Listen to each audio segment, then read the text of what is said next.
Avec une seule phrase, une fillette de 10 ans a mis fin à une escroquerie de 250 millions de dollars. Dans un penthouse bien au-dessus de la ville, un cher milliardaire s'apprêtait à signer un accord d'1/4 de milliard de dollars. Ses conseillers s'activaient autour de lui, aveuglés par des promesses de gloire et de richesse. Le document devant lui ressemblait à une relique sacrée, scellée et rédigée en arabe ancien. Mais dans un coin de la pièce, presque invisible, se tenait Ava, une fillette de 10 ans, la fille de la femme de chambre, serrant contre elle le journal usé de son arrière-grand-père. Personne ne l'a remarqué, mais lorsque le stylo du cher s'immobilisa au-dessus du contrat, Eva vit ce que personne d'autre n'avait vu. Seul un véritable historien aurait pu remarquer une telle erreur. Et quand elle parla enfin dans un arabe impeccable, toute la pièce se figea. C'est un faux. Ses petites mains connaissaient la sensation des vieux livres, pas celle de l'argenterie polie. Ava, 10 ans, se tenait tranquillement dans un coin, un fantôme dans une pièce de géant. Sa mère lui avait dit d'être invisible, et elle faisait de son mieux. Le penthouse semblait être un autre monde, un château de verre dans les nuages, flottant au-dessus de la ville. En bas, les rues étaient un enchevêtrement de taxis jaunes et de gens pressés. Ici, en haut, l'air était calme et sentait le vernis au citron et le cuir cher. La mère d'Ava, Elena, se déplaçait dans la pièce avec une discrétion bien rodée. Elle remplissait les verres d'eau provenant de bouteilles qui coûtaient tant plus que leur provision de la semaine. Son visage était un masque attentionné de service poli, mais Ava voyait l'inquiétude dans ses yeux. Les mains d'Elena, habituellement si fermes, tremblaient que légèrement lorsqu'elle posait un sous-verre sur la table en marbre. Ava serrait contre sa poitrine un livre en cuir usé. Ses pages étaient interromplies en mode de l'écriture élégante et fluide de son arrière-grand-père. C'était son seul réconfort dans cet endroit de verre froid et de regards encore plus froids. Ses propres vêtements étaient scandés simples, une robe bleue ordinaire, propre mais délavée par les nombreux lavages, et ses cheveux blonds étaient attachés avec un simple ruban.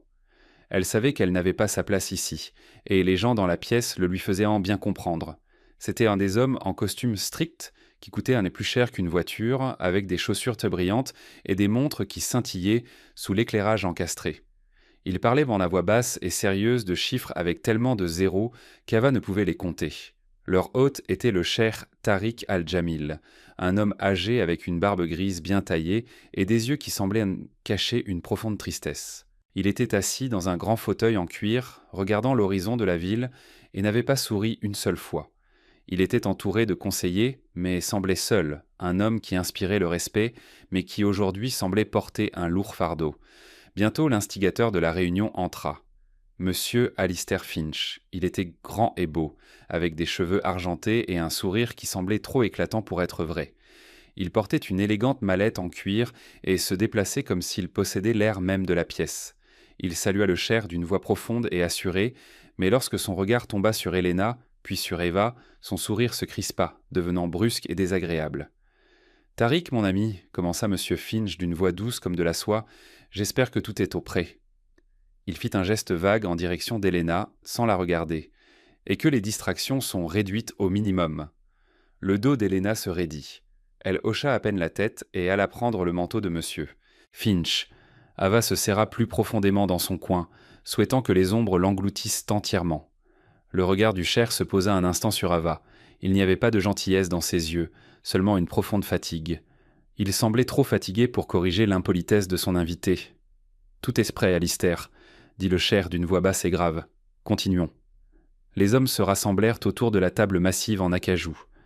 Helena continua son travail silencieux, servant le café. Ses mouvements étaient efficaces et discrets. Ava observait sa mère, et son cœur se serrait. Helena cumulait 2 emplois depuis la mort du père d'Ava.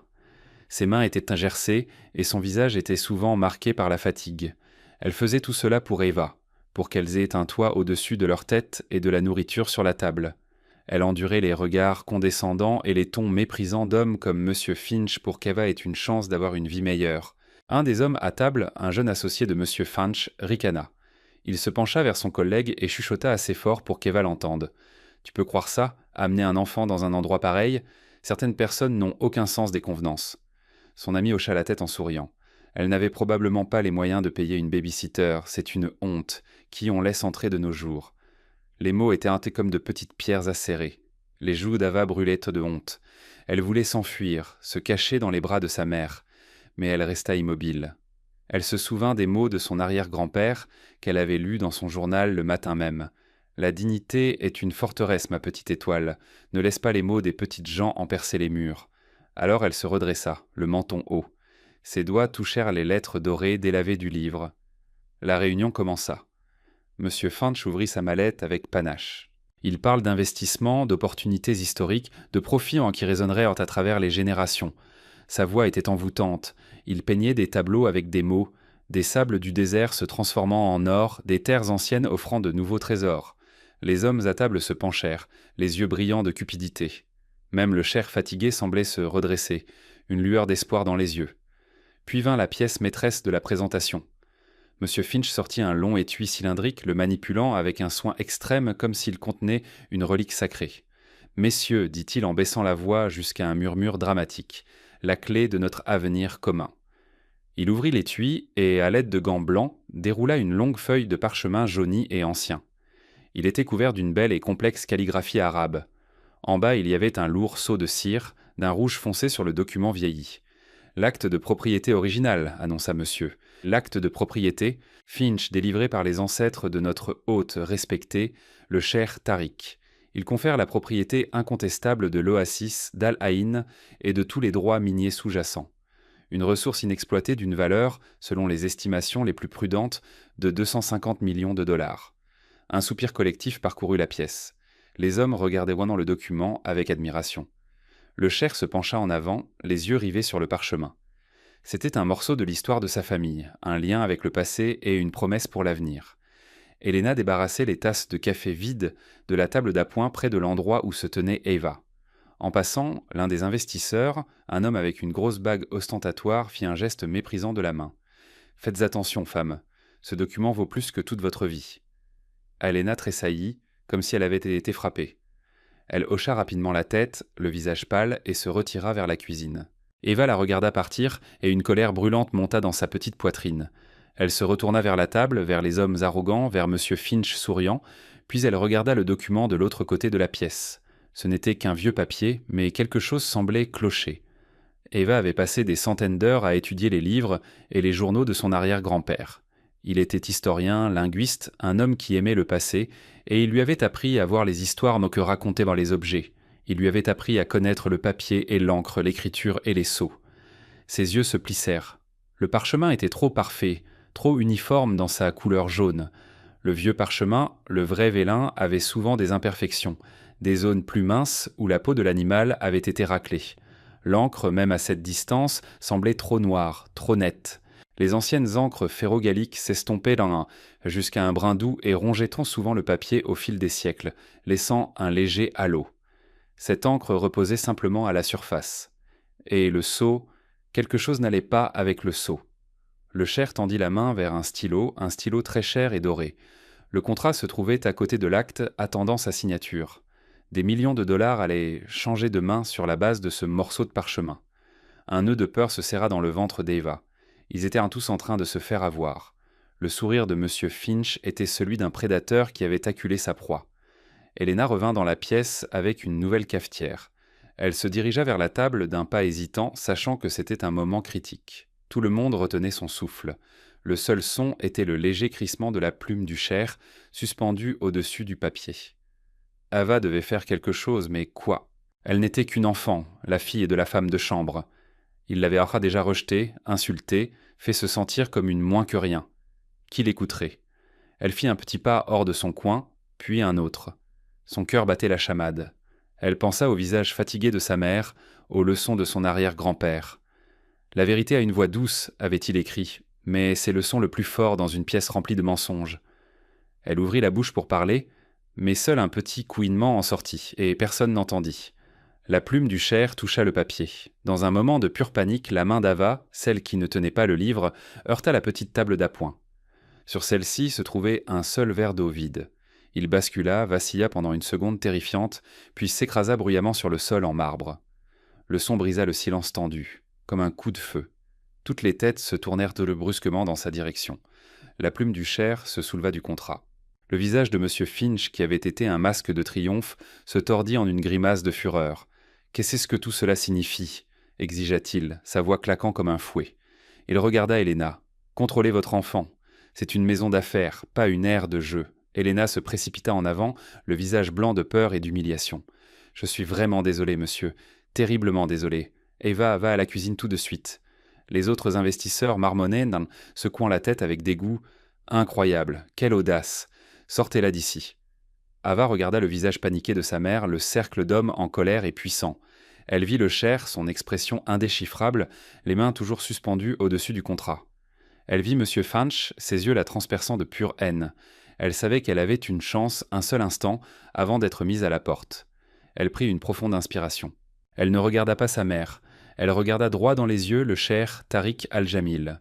Et puis, d'une voix étonnamment claire et stable, elle parla. Elle ne parla pas en anglais, mais dans un arabe magnifique et formel que son grand-père lui avait enseigné, la langue des érudits et des poètes. Les mots restèrent en suspens dans le silence climatisé du penthouse. C'est un faux.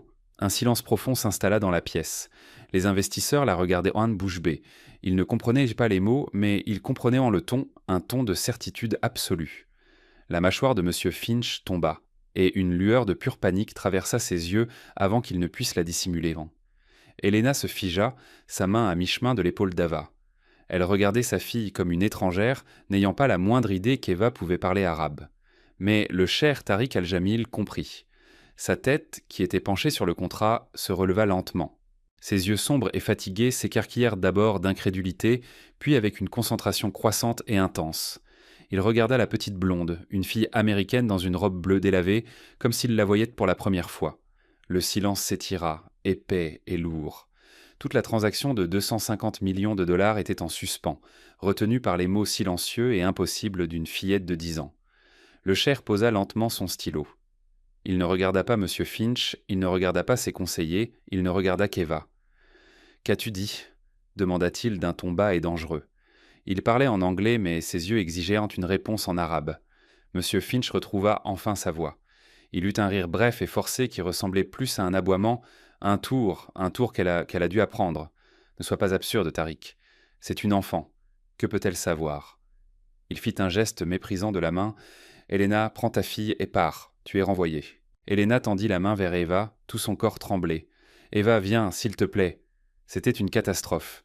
Elles allèrent être renvoyées, se retrouver sans abri, et tout ça parce que Ava avait parlé à tort et à travers. Mais Ava ne bougea pas. Elle resta sur ses positions, ses petites épaules droites. Elle croisa le regard du cher et parla à nouveau, cette fois en anglais. Sa voix était inébranlable. J'ai dit que c'était un faux. Elle pointa un petit doigt ferme vers le document sur la table. Tout ça, c'est un mensonge. L'assurance dans sa voix était stupéfiante. Ce n'était pas de l'entêtement enfantin, mais la conviction d'une experte. La pièce était maintenant divisée. D'un côté, il y avait M. Finch, indigné, et ses investisseurs, qui avaient un air confus et irrités, et de l'autre, le cher silencieux et calculateur.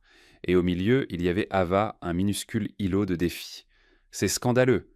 tonna M. Finch, le visage rouge. « Vous allez laisser une gamine insolente de bonne ruiner l'affaire du siècle sur la base d'un fantasme d'enfant ? Tariq signe le contrat, mettons fin à cette absurdité. » Le cher l'ignora. Ses yeux étaient toujours fixés sur Ava. Il vit le livre usé qu'elle serrait, il vit l'absence de peur dans ses yeux, il vit quelque chose qui le fit hésiter.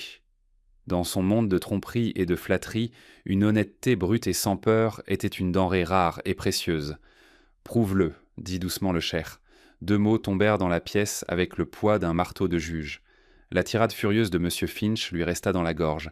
Il regarda le cher avec incrédulité. « Prouve-le, tu veux qu'elle le prouve ? Elle a 10 ans. » Elle a apporté une accusation dans ma maison qui met en doute non seulement ton honneur, mais aussi mon intelligence, répondit le cher, sa voix se faisant plus froide. Elle aura l'occasion de s'expliquer. Amenez l'enfant ici. Un des conseillers du cher, un homme strict nommé Karim, s'avança. Il regarda le cher puis Eva avec une expression mitigée, hésita, puis hocha légèrement la tête. Helena avait l'air sur le point de s'évanouir. C'était un cauchemar dont elle ne pouvait se réveiller. Sa fille allait être humiliée, et elles allaient qu'elle tout perdre. Ava, cependant, s'avança, sans fuir ni hésiter, mais avec une intention étrange et calme. Ses chaussures usées ne faisaient aucun bruit sur le tapis persan moelleux. Elle s'arrêta au bord de la table massive en acajou, si petite que son menton dépassait à peine sa surface polie. Le groupe d'hommes puissants la regardait de haut. Pour eux, elle était un insecte, une anomalie, une impossibilité. La parole est à toi, petite, dit le Cher d'une voix empreinte d'une lourde ironie. Dis-nous à tous comment toi, une enfant, peut en savoir plus que mon équipe d'experts et de conseillers. Explique ce mensonge. Ava inspira. L'odeur de l'eau de Cologne, chère et du vieux papier emplit ses poumons. Elle posa le journal de son arrière-grand-père sur le bord de la table, puis regarda l'acte. Pas besoin d'être un adulte pour voir la vérité, commença-t-elle d'une voix petite mais claire. Il suffit de savoir où chercher. Elle désigna le parchemin. Le vrai parchemin de cette période, le XVe siècle, était fait de peau de veau. Il était raclé à la main, il aurait été inégal. Si vous le teniez à la lumière, dit-elle en regardant Karim, le conseiller, vous verriez des zones plus minces, peut-être même quelques petits trous dus au processus de raclage. C'est du papier fabriqué à la machine, il est trop parfait. Il a probablement été vieilli avec du thé ou des produits rendus chimiques pour lui donner un aspect ancien. Monsieur Finch laissa échapper un autre rire méprisant. Enfin, c'est ridicule. Elle a lu trop de contes de fées. Eva l'ignora, sa concentration était absolue. Elle désigna la belle écriture fluide. Et l'encre, poursuivit-elle. L'encre n'est pas la bonne. Pendant des siècles, ils ont utilisé des encres ferro-galliques. Quand elles vieillissent, elles ne font pas que pâlir, l'acide de l'encre ronge le papier. Cela crée un effet de brunissement, une brûlure autour des lettres. C'est de l'encre moderne faite avec du carbone. Elle repose simplement à la surface du papier. Il n'y a pas de corrosion. Elle est plate. Un murmure parcourut la pièce. Les investisseurs ne regardaient plus Eva avec irritation. Une graine de doute avait été semée. Karim, le conseiller, se pencha plus près du document, le front plissé par la concentration. « Ça doit être des théories impressionnantes, là, petite fille, dit M. Finch d'une voix pleine de sarcasme. Tu as appris ça en cours d'art plastique ? Ava tourna enfin ses yeux bleu clair vers lui. J'ai appris ça de mon arrière-grand-père, dit-elle simplement. Il s'appelait le sergent Michael Peterson. Il a combattu pendant la guerre, mais pas seulement avec des armes. Il faisait partie d'une unité spéciale qui sauvait des œuvres d'art et de vieux documents. C'était un héros et il en savait plus sur l'histoire que n'importe qui. Elle tapota le journal. Il a tout noté et il m'a tout appris. La posture du Cher changea. Il se pencha en avant, les coudes sur la table. Son scepticisme commençait à fondre, remplacé par une curiosité intense et brûlante. « Mais ce n'est pas la plus grosse erreur, dit Ava, sa voix baissant légèrement, les attirant tous. Elle désigna le magnifique sceau de cire pourpre au bas du document. La plus grosse erreur est juste là. Tous les regards se tournèrent vers le sceau. Il était richement décoré, portait les armoiries de la famille Al-Jamil et une ligne d'écriture koufique, une ancienne forme angulaire de l'arabe. « Qu'est-ce qui ne va pas avec le sceau ?» demanda Karim, la voix aiguisée par l'intérêt. « L'écriture, dit Ava, elle est belle, mais elle est fausse. Le calligraphe a utilisé un point pour la lettre ba. Au XVe siècle, dans cette région, l'écriture koufique utilisée pour un tel sceau n'aurait pas utilisé de point. Ils utilisaient une petite forme inversée en V au-dessus du symbole. Le point, ça n'a été normalisé dans cette forme de calligraphie qu'à la fin du XVIe siècle, près de 100 ans après la date supposée de la signature. Elle fit une pause, laissant le poids de ces mots s'installer dans la pièce. Celui qui a fait ça était doué, conclut-elle d'une voix douce mais dévastatrice. Mais il a fait une erreur. Il s'est trompé sur la date du point. Silence. Un silence profond, envahissant et terrible emplit le penthouse. Le visage de M. Finch passa du rouge au blanc maladif. Il regarda le document, puis Ava, sa bouche s'ouvrant et se fermant sans un son. Les investisseurs se regardèrent, leur cupidité se transformant en panique. Le Cher se renversa dans son fauteuil. Il fixe l'acte sur sa table, qu'il était à quelques instants de valider, la base d'une transaction d'1/4 milliard de dollars. Et il ne le vit plus comme un lien avec son histoire, mais comme un faux bon marché et astucieux. Il avait été si aveuglé par l'espoir, si désireux de retrouver un morceau de son héritage, qu'il avait failli être trompé par un escroc, et il avait été sauvé par un enfant. Il tourna enfin son regard vers M. Finch. La fatigue avait disparu de ses yeux, remplacée par un feu froid et dur. C'était le regard d'un roi qui venait de découvrir un traître dans sa cour. Gamot. Karim, dit le Cher d'une voix dangereusement calme, apporte-moi mes lunettes et une loupe. Puis il regarda les 2 grands gardes silencieux qui se tenaient près de la porte. Et assurez-vous que M. Finch et ses associés ne quittent pas la pièce. Je crois que nous avons des choses à nous dire. L'air dans le penthouse, autrefois épais de cupidité, était maintenant glacé de tension. Mathion. Finch se tenait là, comme pétrifié, son beau visage un masque d'incrédulité. Le sang avait déserté ses joues, laissant une pâleur grise et maladive. Ses associés, les hommes qui s'étaient si avidement préparés à célébrer leur future richesse, le regardaient ensemble maintenant avec suspicion. Leurs murmures dont étoilés étaient un dépassé de l'admiration à l'accusation. Ils se dandinaient, évitant son regard, et leurs costumes coûteux semblaient à un stade soudainement être des costumes pour une pièce qui avait terriblement mal tourné. Helena resta près de la porte, la main sur la bouche. Sa peur pour son travail avait été remplacée par un mélange vertigineux de choc et d'un sentiment qu'elle ne s'était pas permis de ressentir depuis très longtemps, la fierté. Elle regarda sa fille, cette petite fille tranquille qui venait d'affronter une salle remplie d'hommes puissants, et elle ne vit pas une enfant, mais un héritage. Elle vit son grand-père, Michael Peterson, un homme doux et gentil, mais doté d'une volonté de fer et d'un dévouement inébranlable à la vérité. Helena pensait que ces jours, ces histoires n'étaient tant qu'une partie du passé tranquille de leur famille, et elle n'avait jamais imaginé qu'ils exploseraient avec une telle force dans le penthouse d'un milliardaire. Karim, le conseiller du cheikh, revint avec une paire d'élégantes lunettes de lecture en or et une lourde loupe en laiton. Il les posa sur la table devant le cheikh avec la révérence d'un greffier présentant des preuves. Le cheikh prit les lunettes et les mit, puis il prit la loupe, sa lentille captant la lumière, et il se pencha sur le faux acte. La pièce était si silencieuse que le léger frottement de la loupe en laiton sur l'acajou de la table ressemblait à un rugissement. Il examina d'abord le parchemin, exactement comme Eva l'avait décrit, passant une main gantée sur sa surface. Son expression resta neutre, mais un muscle tressaillit dans sa mâchoire. Il déplaça la loupe vers la calligraphie, traçant les lignes de l'encre, puis il étudia longuement le sceau, ses yeux sombres se plissant avec une concentration intense. M. Finch finit par craquer. « C'est absurde, bégaya-t-il d'une voix mince et tremblante. Un cirque. Tariq, tu ne peux pas sérieusement prendre la parole d'une petite fille contre un document vérifié par mes experts. » Le cheikh ne leva pas les yeux, poursuivant son examen. Son silence était plus accablant que n'importe quelle accusation. « Mes experts en Spondek sont les meilleurs du monde, insista Finch, sa voix montant de désespoir. Ils ont authentifié des artefacts pour des musées, pour des maisons de vente aux enchères. C'est une insulte pour eux, une insulte pour moi. Un de ses associés, un homme corpulent nommé Georges, s'écarta de lui. « Tes experts, Alistair, dit Georges d'une voix basse et froide, c'est toi qui as trouvé le document. C'est toi qui nous l'as apporté. C'est toi qui t'es porté garant de son authenticité. » L'accusation implicite resta en suspens dans l'air. Les autres investisseurs se déplacèrent, créant un espace visible autour de Finch, l'isolant. Le cheikh se redressa enfin. Il enleva ses lunettes de lecture et les posa soigneusement sur la table. Il regarda Karim. « Mets-moi en contact avec le professeur Al-Fahim, ordonna-t-il, le directeur du département des antiquités à l'université. Dis-lui que j'ai besoin de son aide immédiate. Utilise une liaison vidéo sécurisée. » Karim hocha la tête et quitta la pièce rapidement et silencieusement. Le cheikh reporta alors toute son attention sur Eva. La dureté de ses yeux s'adoucit en la regardant, là, petite mais inflexible, serrant le journal de son arrière-grand-père comme un bouclier. « Tu as dit qu'il était sergent ?» dit le cheikh d'une voix maintenant calme, presque conversationnelle. « Sergent Michael Peterson, parle-moi de lui. » Le visage d'Eva s'illumina. Parler de son arrière-grand-père était ce qu'elle préférait au monde. « Il était incroyable, dit-elle. Il a grandi dans une petite ville, mais il aimait les livres plus que tout. Quand la guerre a éclaté, il s'est porté volontaire.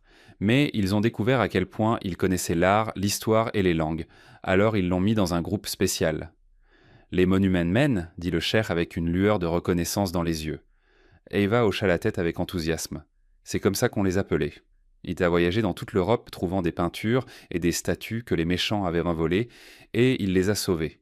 Il disait qu'il était un soldat de l'histoire, que sauver un morceau du passé, c'était comme sauver un morceau de l'avenir. » Ces mots, simples et sincères, résonnèrent dans la pièce silencieuse. Les investisseurs, qui s'étaient reconcentrés sur leurs pertes potentielles, regardaient en maintenant la jeune fille avec une nouvelle curiosité. Helena sentit les larmes lui monter aux yeux et les essuya rapidement. « Après la guerre, poursuivit Eva, il est devenu professeur, mais il n'a jamais cessé d'apprendre. Il a voyagé partout et a appris à lire de nombreuses langues anciennes. Il disait qu'on ne pouvait pas faire confiance aux traductions, qu'il fallait lire les mots comme la personne qui les avait écrits. Il m'a appris. » Elle tapota le journal. « Tout est là. Ses notes, ses dessins. Il m'a montré comment reconnaître un faux. Il disait la plupart des faussaires sont intelligents, mais ils sont aussi arrogants. Ils manquent toujours une petite chose, un petit détail qui les trahit. Fantketelnet au la jante, la date du point, murmura le cheikh, regardant à nouveau le sceau sur le parchemin. C'était un si petit détail, si minuscule, si insignifiant, qui venait de le sauver d'une erreur de 250 millions de dollars. Monsieur Finch observa cet échange, son visage une tempête d'émotions contradictoires. Il voyait son plan, si soigneusement élaboré, s'effondrer fil par fil, et tout cela à cause de l'histoire d'un enfant sur son arrière-grand-père décédé. L'injustice de la situation le rendait fou. Des histoires touchantes, ricana Finch, essayant de reprendre un peu de contrôle. Mais c'est exactement ça, des histoires. Nous parlons d'un document juridiquement contraignant, d'affaires, pas de conte de fées sur une guerre qui a pris fin il y a 80 ans. Le Cher leva la main, le faisant taire sans même le regarder. « Nous parlons de la vérité, monsieur Finch, dit-il d'une voix dangereusement douce, un concept avec lequel vous ne semblez pas familier. » À ce moment, Karim rentra dans la pièce. Il était suivi d'un autre des hommes du Cher, qui poussait un grand écran de télévision, tandis que Karim lui-même portait un ordinateur portable. « Le professeur Al-Fahim est en ligne, votre Excellence, » annonça-t-il. L'écran s'anima et le visage d'un érudit âgé avec une barbe blanche et des yeux bons et intelligents apparut. Il se trouvait dans une bibliothèque entourée de hautes étagères de livres anciens. « Tariq, mon ami, dit le professeur d'une voix chaude mais professionnelle, il est tard. J'espère que c'est une affaire d'une certaine importance. »« C'est le cas, Ammar, » répondit le Cher en faisant signe à Karim de diriger la caméra de l'ordinateur portable vers le document. « J'ai besoin de tes yeux, sur quelque chose. » À l'aide de la caméra haute résolution, Karim se concentra sur l'acte, balayant lentement le parchemin, zoomant sur l'écriture, puis, sur l'instruction du Cher, se concentre étroitement sur le sceau pourpre. Sur le grand écran, les détails décrits un par Ava étaient agrandis pour que tout le monde puisse les voir, la texture parfaite du papier fabriqué à la machine, l'encre plate et non corrodée, et le sceau. Le professeur Al-Fahim à l'écran se pencha plus près de sa caméra, le front plissé. Il resta longtemps silencieux, caressant pensivement sa barbe. « Eh bien, Ammar » l'incita le Cher. Le professeur soupira doucement et fatigué. « Tariq, où as-tu trouvé ça ?»« C'est une question que je vais examiner très en détail et très bientôt, » dit le Cher, ses yeux glissant un instant vers Alistair Finch en sueur. « D'abord, dis-moi ce que tu vois. »« Je vois un faux très compétent et très ambitieux, » dit le professeur sans détour. « L'artiste est doué, je le reconnais. La calligraphie est comme une belle imitation du style diwanî de l'époque, mais c'est une imitation, et elle est erronée. « Parle-moi des défauts, » dit le Cher, le regard fixé sur M. Finch. « L'encre est la plus évidente, bien sûr, » expliqua le professeur d'une voix de conférencier. « Comme tu le sais, Croisic, les encres ferro-galliques s'oxydent avec le temps, elles brûlent la page. C'est de l'encre pigmentaire moderne, mais l'erreur la plus amateur se trouve dans le sceau. » Il fit un geste vers l'écran. « Karim, peux-tu te concentrer sur l'inscription koufique au bas des armoiries ?» La caméra zooma, l'agrandissant à la taille d'une assiette. Le point sur la lettre FA est flagrant. Ce point, dit le professeur Al-Fahim en secouant la tête, est une erreur courante chez les faussaires qui ne sont pas de vrais linguistes historiques. Ce signe diacritique particulier, le point ou nukta, n'était pas utilisé dans l'écriture koufique formelle sur les sceaux de la région de ta famille avant la fin du XVe siècle, probablement après les réformes influencées par la cour ottomane. Dans les années 1480, lorsque ce document prétend avoir été créé, le symbole aurait été sans point, ou aurait utilisé un marqueur phonétique complètement différent. C'est un anachronisme, petit mais déterminant, comme trouver une fermeture éclair sur une armure médiévale. Il fit une pause puis ajouta « Quiconque a fait ce document, mon ami, est un bon artiste, mais un mauvais historien. C'est sans aucun doute un faux. » Les derniers mots du professeur résonnèrent dans la pièce. Faux. Le mot était une condamnation à mort pour l'affaire. Monsieur Finch émit un son étrange et étranglé, le son de la défaite totale. Les autres investisseurs s'écartèrent tant de lui, comme s'il était contagieux, et l'un d'eux chuchotait déjà furieusement dans son téléphone, probablement à son avocat. Le Cher mit fin à l'appel vidéo d'un signe de tête à Karim. Il resta assis un instant en silence, réalisant l'ampleur de la situation. La trahison, la perte financière catastrophique à peine évitée, et l'humiliation qu'il avait miraculeusement évitée. Il regarda le cercle d'hommes cupides et stupides avec qui il avait failli s'associer, l'escroc pâle et tremblant qui avait organisé toute cette mascarade, puis son regard tomba sur Eva. Elle se tenait près de la table, son petit visage sérieux, sa main posée sur le journal de son arrière-grand-père. Elle ne jubilait pas, ne disait pas « je vous l'avais bien dit ». Elle avait simplement énoncé la vérité et s'y était tenue. Un petit pilier inébranlable d'intégrité dans une pièce construite sur des mensonges. Le Cher se leva lentement de son fauteuil. C'était un homme de grande taille, et sa présence emplit la pièce. Les autres hommes se turent, le regardant. Il contourna la table, ses pas mesurés et délibérés. Il ignora Alistair Finch, passa devant les investisseurs paniqués et s'arrêta juste devant Eva. Helena retint son souffle, ne sachant à quoi s'attendre. Un licenciement, des remerciements ou une poignée d'argent pour les faire partir. Le Cher baissa les yeux sur Eva, ses yeux sombres étudiant son visage. Puis il fit quelque chose qui stupéfia tout le monde dans la pièce. Il s'inclina. Ce n'était pas un simple hochement de tête, mais une profonde révérence formelle, un geste de profond respect d'un homme puissant envers une fillette de 10 ans dans une robe bleue délavée. Dans ma vie, dit le cher Tariq al-Jamil, d'une voix résonnant d'une émotion profonde et nouvelle, j'ai été entouré de conseillers, d'experts et de gens de grande richesse. Aujourd'hui, mon honneur et ma fortune n'ont été sauvés par aucun d'entre eux, mais par une petite fille aux yeux clairs et avec un arrière-grand-père héros.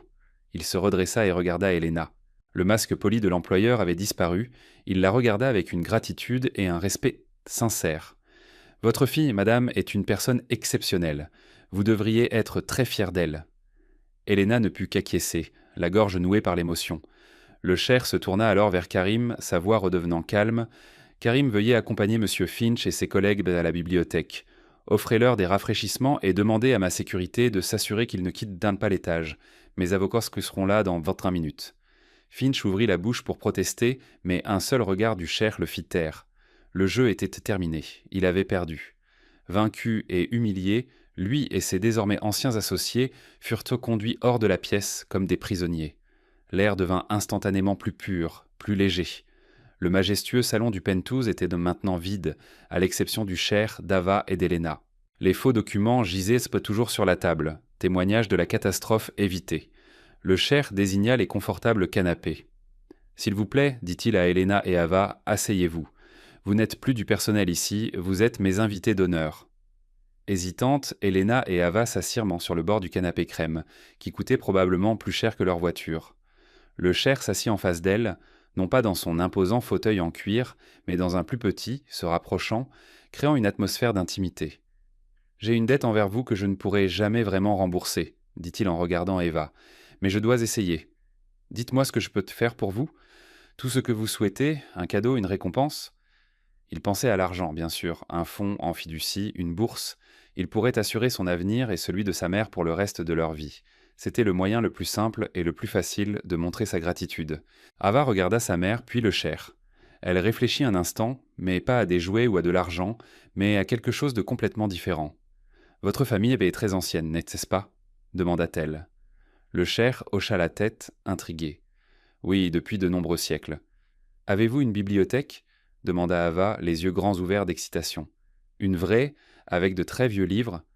La question était si inattendue, si pure, que le Cher fut un instant décontenancé. Puis un sourire sincère et chaleureux se répandit sur son visage pour la première fois de la journée, transformant ses traits fatigués, le rendant plus jeune et plus heureux. « Oui, petite, rit-il.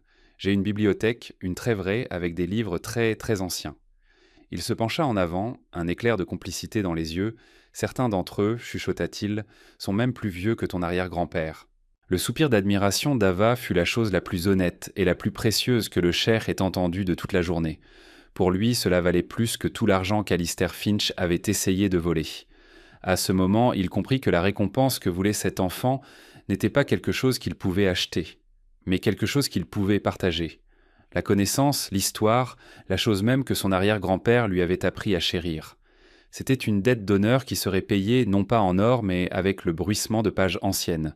Le Cher les conduisit non pas dans une autre partie du Pentouz, mais vers un ascenseur privé qu'Eva n'avait pas remarqué auparavant, caché derrière un mur lambrissé qui semblait faire partie intégrante du décor. Les portes s'ouvrirent avec un léger sifflement, révélant un intérieur en bois sombre poli et une douce lumière dorée.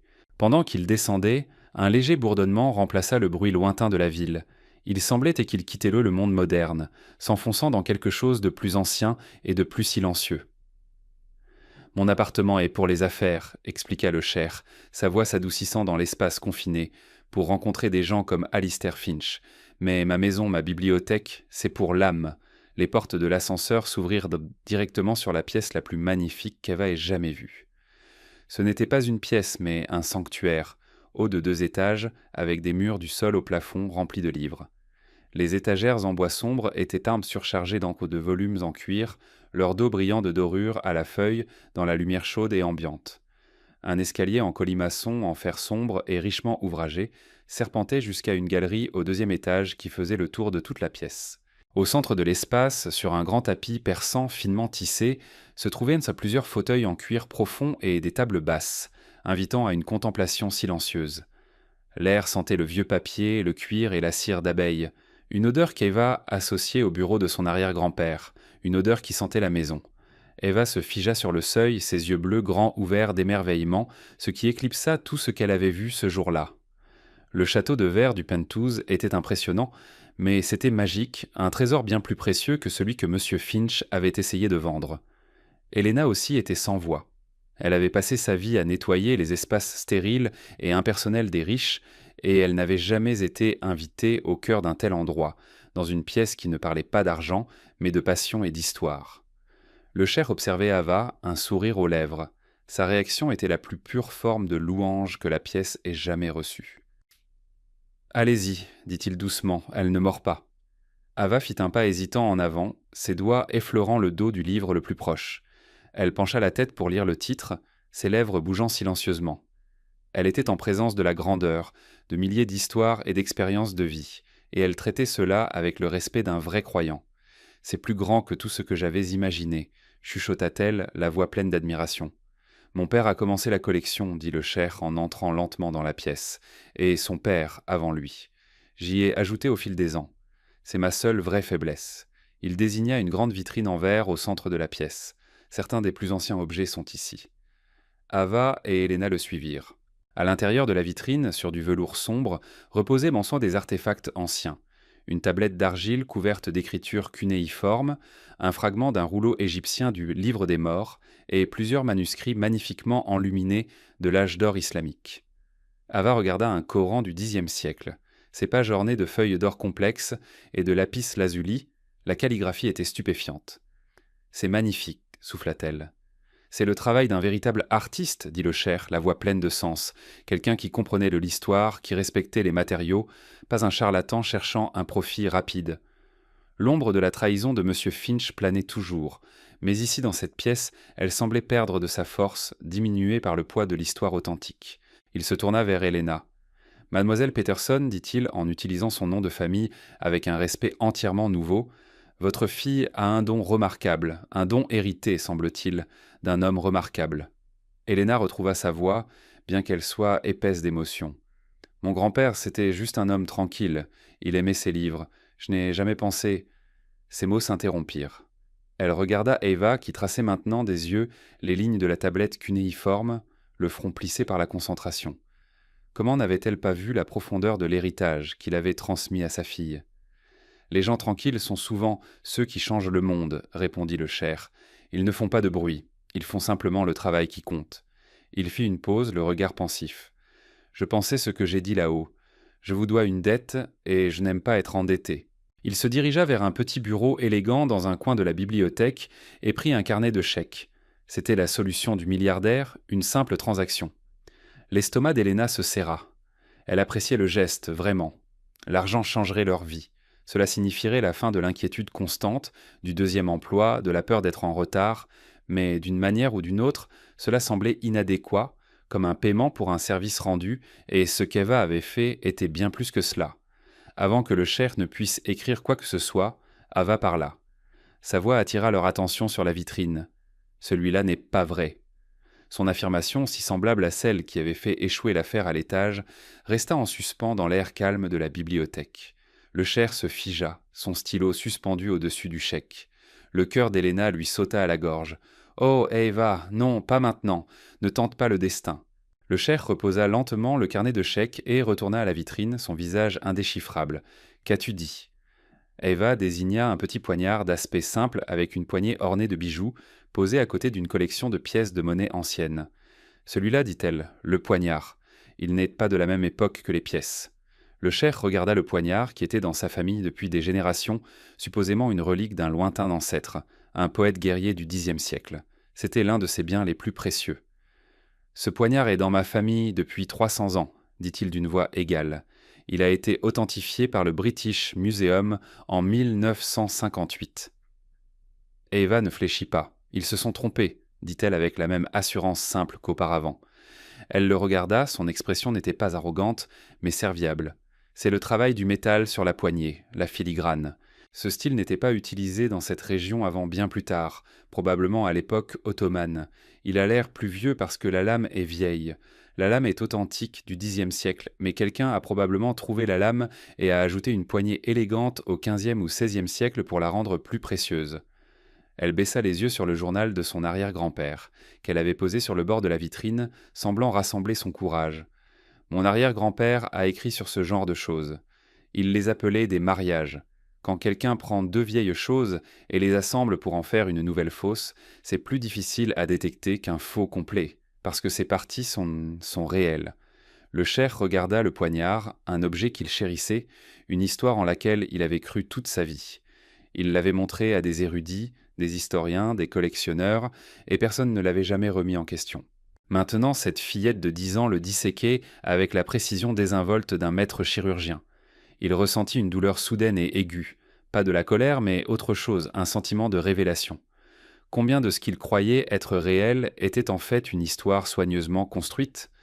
Le document de Finch était un mensonge. Ce poignard était-il aussi un mensonge ? Au lieu de la colère, Hyun-san, il ressentit une étrange sensation de libération. Eva ne se contentait pas de dénoncer les faux, elle révélait la vérité, et il commençait à comprendre que la vérité était plus précieuse que n'importe quel artefact, n'importe quelle histoire, n'importe quelle somme d'argent. Il expira longuement et lentement, puis, à la stupéfaction totale d'Helena, il se mit à rire. Ce n'était pas un petit rire, mais un rire profond et sincère qui résonna dans la vaste bibliothèque, le son d'une joie sincère et sans entrave. En une seule journée, dit-il en essuyant une larme de joie de son œil, vous m'avez coûté $250 millions dans une transaction frauduleuse et vous avez détruit l'un de mes mythes familiaux les plus chers. Vous, petite fille, êtes l'invitée la plus chère et la plus précieuse que j'ai jamais eue. Il regarda le visage sérieux d'Eva, puis le visage effrayé d'Helena, et son rire s'adoucit en un sourire chaleureux. Ne vous inquiétez pas, Madame Peterson, votre fille n'a pas d'ennui, elle est une révélation. Il se retourna vers son bureau, mais ne prit pas le carnet de chèques. Il le repoussa. L'idée de simplement leur donner de l'argent semblait maintenant grossière, presque insultante. C'était ce qu'aurait fait Alistair Finch, le langage des transactions, pas de la gratitude. Ava méritait mieux, son don méritait mieux. « J'ai une proposition pour vous, dit-il, son ton passant de l'amusement à un objectif sérieux, pour vous deux. » Il regarda Helena. « Je voudrais vous offrir un poste, mais pas celui de femme de chambre. J'ai besoin d'un conservateur pour cette collection, quelqu'un pour la gérer, la rechercher, en prendre soin. Mais je ne veux pas d'un universitaire traditionnel d'une université. Je veux quelqu'un d'intègre, quelqu'un qui comprend la valeur de la vérité. Je crois que cette personne, c'est vous. Vous avez élevé cet enfant remarquable. Vous portez l'héritage du sergent Michael Peterson. Je vous paierai un salaire généreux et vous fournirai un logement ici, dans l'immeuble. » Helena était si stupéfaite qu'elle ne pouvait pas parler. Conservatrice, un logement, c'était un monde loin du nettoyage des sols et de l'inquiétude du loyer, une vie qu'elle n'avait jamais osé rêver. Puis le cher se tourna vers Eva. « Et pour vous, jeune femme, mon offre est différente. Je ne veux pas vous donner une récompense, je veux vous donner une responsabilité. » Il fit un geste de la main, englobant toute la bibliothèque. « Ce sera votre salle de classe et votre terrain de jeu. Je veux que vous étudiez chaque livre, chaque artefact de cette collection, que vous trouviez les mariages, que vous trouviez les faux. Je veux que vous m'aidiez à séparer la vérité du mensonge. » Ses yeux brillèrent d'un nouveau projet, d'une nouvelle passion. « Nous construirons une nouvelle collection, basée non pas sur des sentiments et des histoires, mais sur une vérité vérifiable. Nous créerons une fondation au nom de votre arrière-grand-père, la Fondation pour l'intégrité historique du sergent Michael Peterson. Elle financera la recherche, dénoncera les faux, apprendra aux autres à voir le monde à travers vos yeux. » Il se pencha en avant, sa voix pleine d'une énergie sincère et convaincante. « Je vous donnerai toutes les ressources dont vous avez besoin, des mentors, l'accès à des experts, des voyages, quand vous serez plus âgé. En échange, vous serez mon arme secrète, mon détecteur de vérité personnelle. Qu'en dites-vous » Ava était sans voix. Être lâchée dans cette bibliothèque, avoir pour mission de résoudre ces mystères, était la plus grande aventure qu'elle pouvait imaginer. Ce n'était pas un cadeau d'argent qui serait dépensé et épuisé, c'était un cadeau de but. Elle regarda sa mère.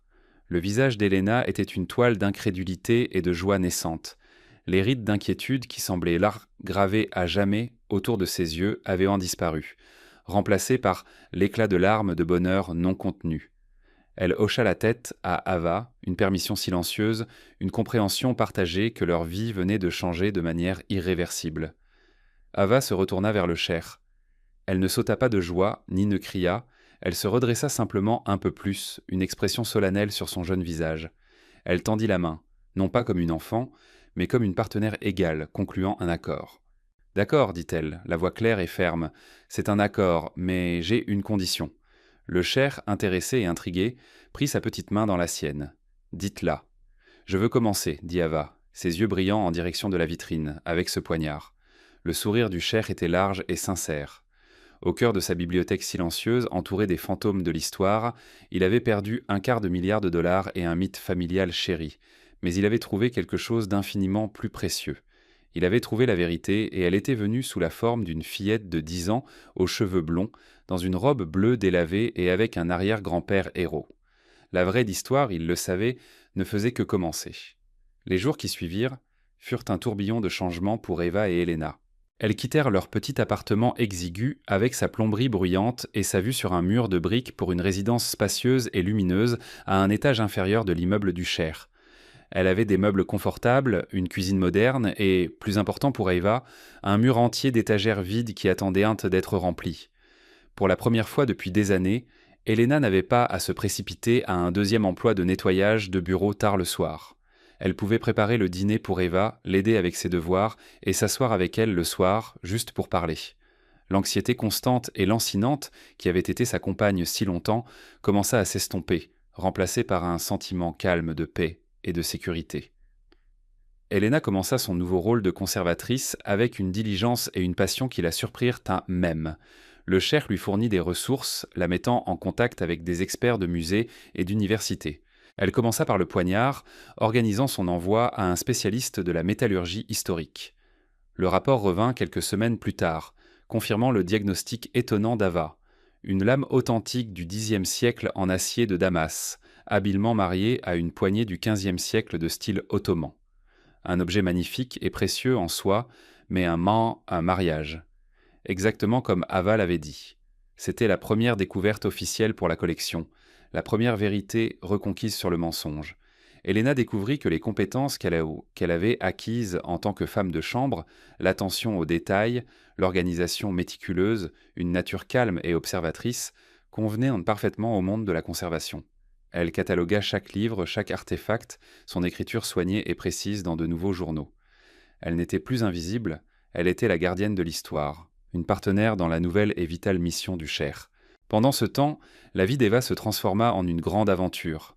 Après une journée d'école normale, elle descendait par l'ascenseur privé jusqu'à la bibliothèque qu'elle appelait maintenant le sanctuaire de la vérité. Le Cher lui avait trouvé des tuteurs, une gentille dame âgée qui lui apprenait le latin et le grec ancien, et un jeune doctorant enthousiaste qui lui montrait comment utiliser la technologie de datation au carbone et la fluorescence des rayons X pour analyser les artefacts. Mais son plus grand professeur restait le Cher lui-même. Il la rejoignait dans la bibliothèque en fin d'après-midi, et ensemble, ils se penchaient sur des cartes anciennes et des manuscrits poussiéreux. Il la traitait non pas comme une enfant, mais comme une collègue, écoutant attentivement lorsqu'elle signalait une incohérence sur une carte de la péninsule arabique du XIXe siècle ou remettait en question la provenance d'une pièce de monnaie romaine. Elle était infatigable, sa curiosité une lumière vive et brûlante qui éclairait les coins les plus sombres de la collection. Elle trouva une poignée d'autres faux, un vase chinois prétendument ancien qui s'avéra être une réplique habile du XXe siècle, et une série de lettres d'un célèbre explorateur qui furent démasquées par la signature chimique moderne du filigrane du papier. À chaque découverte, le lien entre le vieil homme et la jeune femme grandissait. Il trouva en elle une joie et une honnêteté qui manquaient à sa vie, un monde loin des flatteurs et des hommes d'affaires qui l'entouraient habituellement. Elle trouva en lui un mentor qui appréciait son intelligence et nourrissait son don unique. Il lui racontait des histoires de son enfance dans le désert, des étoiles si brillantes qu'elles ressemblaient à des diamants éparpillés sur du velours noir. Elle lui racontait des histoires du journal de son arrière-grand-père sur l'émerveillement d'un jeune soldat découvrant l'Europe pour la première fois. Ils formaient un couple improbable, un cher milliardaire et la fille peinte d'une femme de chambre, unis par un amour commun du passé et un dévouement féroce à la vérité. Le monde en dehors du sanctuaire de la vérité en Inde, cependant, n'était pas si calme. L'histoire de la chute spectaculaire d'Alistair Finch devint une légende dans le monde de la finance. Privé de crédibilité et confronté à une avalanche de poursuites de la part du Cher et des autres investisseurs qui l'avaient trompé, son empire s'effondra. L'enquête révéla un schéma de fraude sophistiqué qui s'étendait sur des années. Il avait utilisé son charme et sa réputation pour vendre une série de faux à de riches collectionneurs. L'acte de propriété avait été sa tentative la plus audacieuse. Les reportages le dépeignaient comme un maître escroc, un loup en costume sur mesure. Mais pour le Cher, la victoire avait un goût amer. Il n'avait pas seulement été trompé, il avait été prêt à être trompé, aveuglé par sa propre vanité et son désir de retrouver un morceau d'un passé glorieux. Eva n'avait pas seulement sauvé son argent, elle l'avait sauvé de lui-même. Quelques mois après l'incident du Pentouse, le Cher organisa une petite réception privée dans la bibliothèque. Il n'invita pas d'hommes d'affaires ou de politiciens, mais des universitaires, des directeurs de musées et quelques collectionneurs d'art honnêtes. Helena se tenait à ses côtés, non plus comme une employée, mais comme une collègue respectée. Ava était là aussi, dans une nouvelle robe bleue, semblant plus à l'aise dans la majestueuse bibliothèque qu'elle ne l'avait jamais été dans le Pentouse stérile. Le Cher se leva devant les invités et annonça officiellement la création de la Fondation pour l'intégrité historique du sergent Michael Peterson. Pendant trop longtemps, nous avons laissé l'histoire être une marchandise, dit-il, la voix résonnant de passion, achetée et vendue par des gens qui valorisent le profit plus que la vérité. Nous célébrons les histoires qui nous font nous sentir importants et ignorons les faits qui nous remettent en question.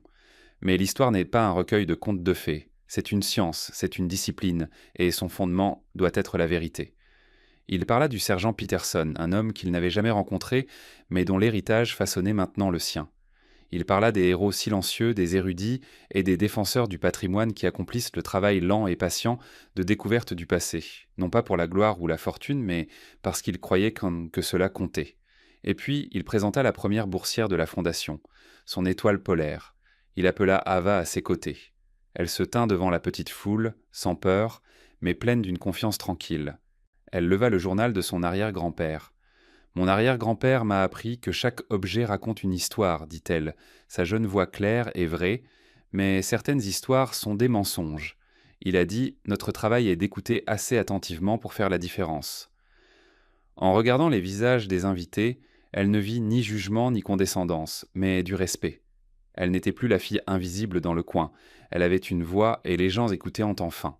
L'histoire se termine ici, mais elle commence aussi ici. Elle commence dans une bibliothèque silencieuse où un vieil homme et une jeune fille apprenaient ensemble à lire le passé. Elle commence avec une mère qui trouve une nouvelle vie, un nouveau but. Ses mains préservent maintenant l'histoire au lieu de simplement la nettoyer. C'est l'histoire des mensonges que nous nous racontons et des vérités qui nous libèrent. Vous y étiez, n'est-ce pas ? Vous vous sentiez petit, dans une grande pièce. Vous aviez une vérité qui brûlait en vous, une parcelle de connaissances que vous saviez juste tandis que le monde autour de vous insistait sur le fait qu'elle était fausse.